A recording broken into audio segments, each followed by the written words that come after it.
guys, it's me, Ray, and welcome back to my channel. If you are new here, thank you so much. I really truly appreciate you clicking on this video. And if you are already a subscriber, thank you so much for coming back. I encourage all of my new viewers to please click the subscribe button, and I would really truly appreciate if you was to click the little bell right next to the subscribe button, just so that you'll be notified whenever I post a new video. So welcome back. You can see by the title, this video is a very exciting video. I'm here to share with you guys because we all know that it's the worst thing in the world to be able to accomplish personal goals without telling your family, your friends, or even strangers how you did it. Because no one in this world is above anybody else. It's all about having access to information, opportunities, and taking action on those information. So I am here to give you guys some tips and some tricks on how to purchase your first home. So if you've been to my channel already, you've seen here that my husband and I purchased our first home. We are first-time home buyers, and when I can say I am so thankful, thank you, Lord, for giving us the opportunity to accomplish this. This is something that I've wanted since I was a small child. I always talk about this imaginary life that I dreamed that I was going to live as an adult, and look at me now. So I'm just here to give you guys some tips similar to what I did to my other video, 10 tips to having the best wedding of your life but on a budget. I am going to link that video in the card above so that you can see it. It's going to be similar to this one where I tell you what worked for me and possibly it can work for you. Hopefully you can take the tips that I'm going to give you today and apply it to your own life, because trust me, the home buying process is a journey, and without the proper information, you will be totally lost. It's very unfortunate that where my husband and I come from, he's born and raised in Brooklyn, New York, and I'm born and raised in the Bronx. BX, stand up. Had to put that in. You know, born and raised in those type of, you know, urban, poverty-stricken neighborhoods. Majority of our families are not homeowners, and I am not embarrassed to say that, because at the end of the day, like I said in the beginning of this video, life is about information and taking action on that information and having opportunities to do. To start this video off, I would like to say the first thing that you should think about when you're thinking of purchasing a home is to just prepare your mindset. This tip can actually relate to anything that you want to do in life. I say dream it, believe it, and achieve it. Once you've already set in your mind that you're going to do something, you're going to be able to do it. Especially if you drill the idea into your mind as if it's something that you've already achieved.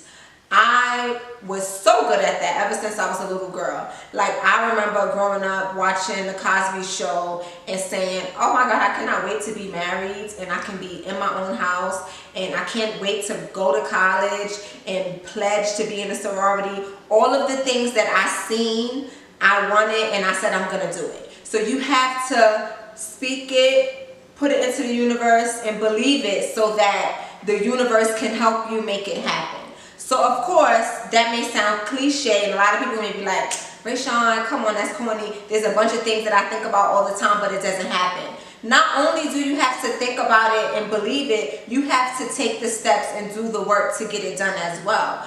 A prayer, they say prayer without work gives you nothing. So you can pray all you want, you can dream all you want, but you have to do the work to get it done as well. But if you don't believe it, then you're not going to be able to get it done. So, you know, there's a lot of people that they look at home ownership as such a far-fetched goal, and they think to themselves and they speak it like, this can never happen for me. People like me don't buy homes. Everybody from where I come from don't buy. Everybody from where I come from rents. You know, nobody in my family owns a home, so what makes you think I'm going to own one? Saying those type of negative things about your dream will automatically shut it down. So number one is to always keep a positive mind. Dream it, believe it, and trust me, you will achieve. The second thing I would say is very important as it relates to buying a home as a first-time home buyer is, of course, credit.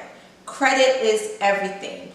Credit is everything, even if you wanted to go to Macy's and apply for a Macy's credit card. We all know how important credit is. You have to make sure that your credit is at a point where these lenders are looking at your credit history and saying, I trust this person with my money. Based on their credit history, I see that if I let them borrow this large amount of money, they are going to pay it back. So, pull your credit report. Free creditreport.com, Credit Karma, go log onto those sites and get signed up so that you can monitor your credit. If you have anything that's in collection, start to pay those things off, because as soon as you pay them off, you'll be able to increase your score. The whole credit conversation is literally a whole nother video in itself. Leave a comment below if you would like me to do a video on how I was able to raise my credit score over, I think about between 50 to 70 points within a few months, just by doing some short, simple steps. Leave a comment below and I'll be able to do another video on that. But you want your score to be as high as you can get it, because yes, it plays a role with the approval process, but it also plays a huge role when it comes to interest rate. When you have a mortgage that you're paying on, you're definitely going to be paying a large amount of money in interest as it relates to the principal of your loan. So you want the interest rate to be at a rate that is affordable, and the only way you'll get that is to have a great credit score. So aside from having a great credit score, of course, you have to have money in order to buy a house. So I would say, if you're thinking about it, whether the goal is a year from now or 5 years from now, make sure that you are saving. You have to pay yourself first. Thank the Lord for my husband, because when we met and we got together a few years ago, I was not a person that saved money. He was the one who told me, Rayshawn, you have to pay yourself first. Why are you spending your entire check without at least putting some money to the side? There's a wonderful book that I read called The Richest Man in Babylon. I can leave a link of the book below. The Richest Man in Babylon is a great book to read, and it can teach you a lot about saving and paying yourself first. If you have the goal to buy a house, you have to have money.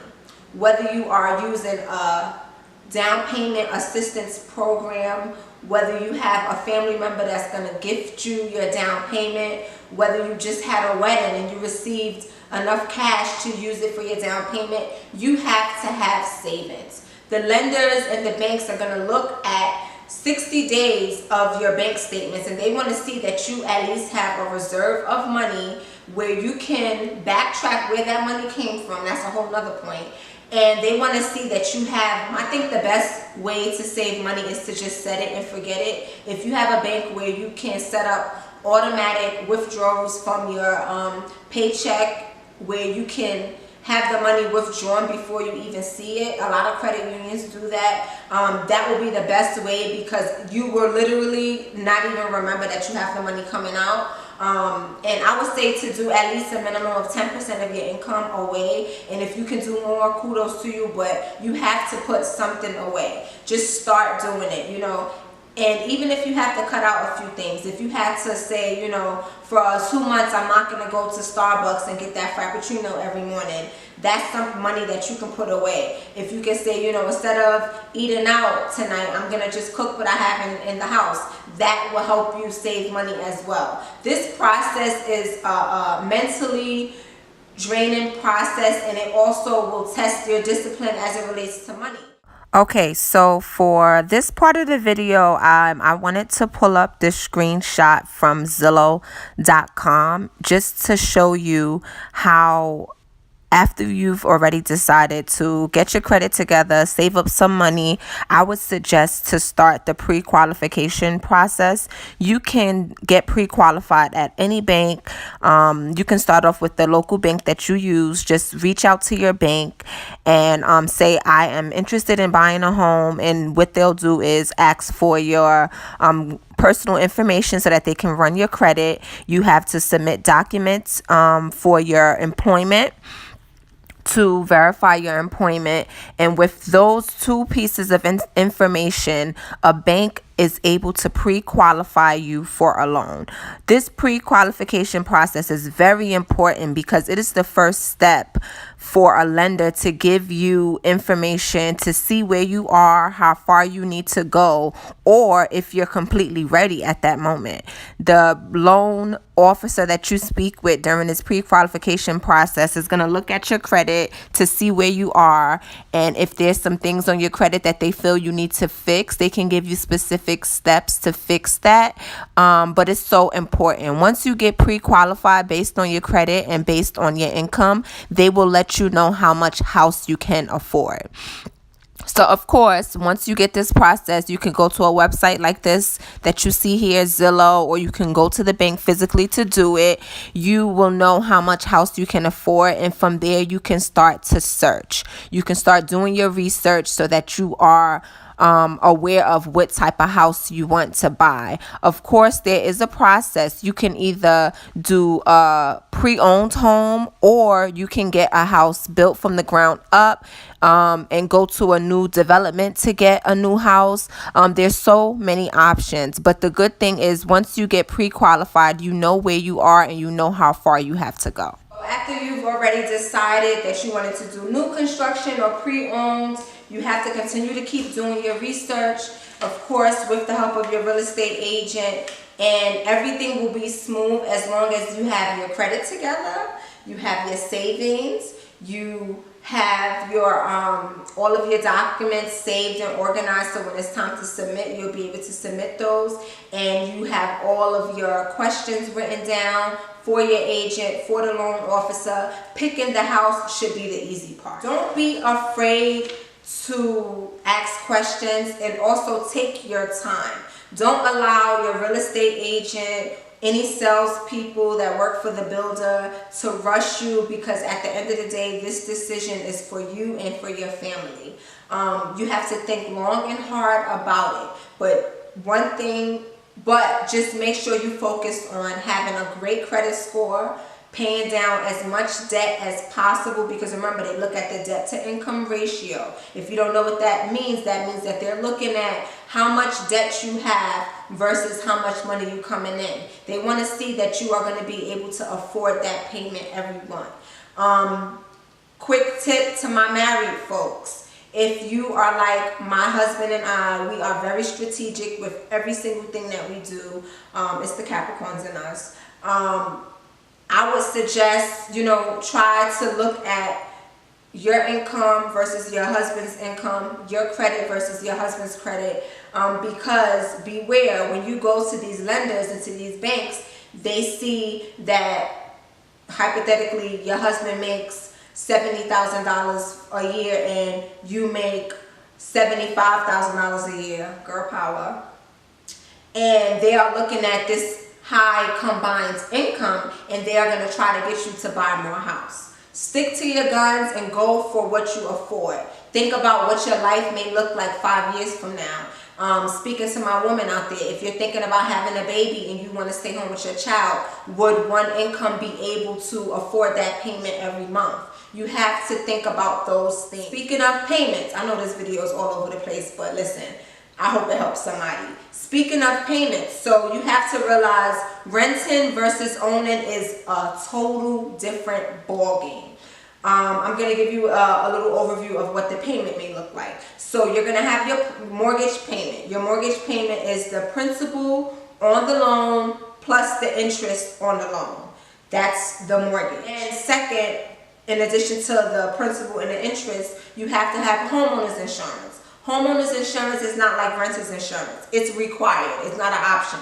If something was to happen in our house today, our mortgage, our homeowner insurance will cover, the property and the dwelling of the home, and they'll be able to, build us a new home. Then you have property taxes. You have to look at the property taxes, and the property taxes is determined by the neighborhood, the county that you live in. Make sure you do research on that. Certain areas have higher taxes than others. You want to take that into consideration. Depending on what type of neighborhood or what type of house you buy, you might have an HOA fee, a homeowners association fee. This is just a monthly or quarterly fee you have to pay to maintain the property grounds, to maintain the neighborhood. You have to look if that's something that you can afford.